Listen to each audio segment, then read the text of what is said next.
ntiere adwa pogora gi nyaminwa matin statement mawacho no. Ok wanyal assume ni oganda luo te support ker masane. Ntiere gimiluongo ni democratic environment. Asewuoyo gi ji.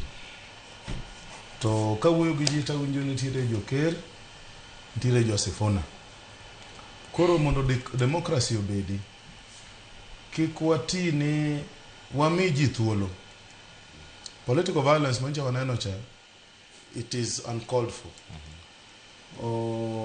Orengo nigi thuolo gi babu mar dhi luo land kech mano dala gi mondo gitim siasa.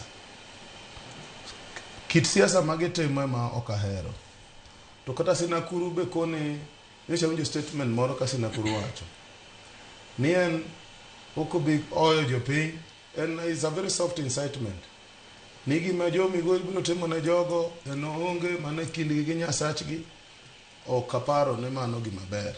Mbade to ok anyal trust ahinya nikech kanye kama oyude mogo.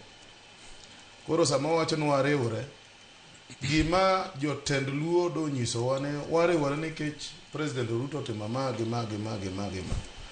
To ka ok gikonyowa, to kwa wach ni wan e sirikal.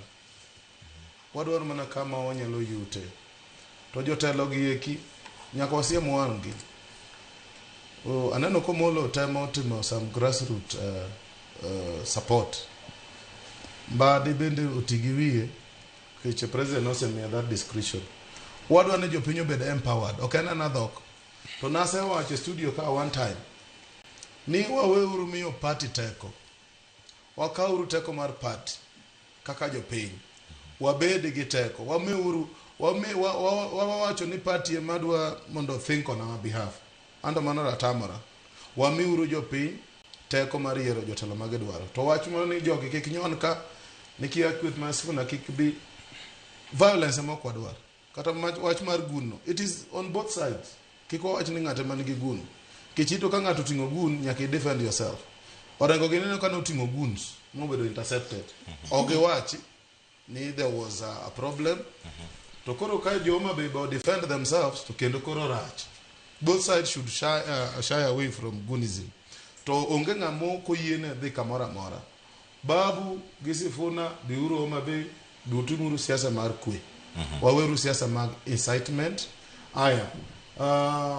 Governor Mawanga to gi Sinakuru ma Migori. We fear nothing. Kaun gi jopiny should not fear anything. Allow people, give people platforms to speak their minds. Nikech kata mnadala mama kama wantie wan gi Josifuna ma feel ni their democratic right has been infringed nikech jogi okoyiene gi mondo gibi giwuo. Ng'ato wach sera mare jopiny biro amua.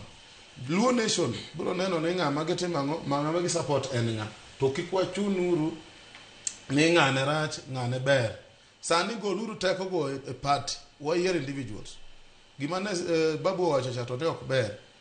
Nyaka kondeme ni en obro ng'e kaka Kaluma dhi dala. En obro bedo en voice matero Kaluma dala. To gima ji ok yani embo ng'e no dhi kawo Nairobi koso go dhi kawo. Jogi te bodo kia fate margi. Koro we donje dala ng'ato ni kono ng'ato ni nyaka dhi dala. Odhi dala wan gi option mane.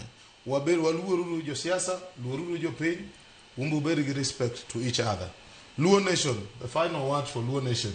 Okwadwa siasa mag blackmail. Wayieruru jo tich madhi tiyonwa. Kik ng'ato bi ni wan e sirikal. Kapo nono ni ji 10 ni e sirikal to ji 3 ok otiyo. Ji 3 wagoluru e sirikal. Kamba adiko ni wan e sirikal.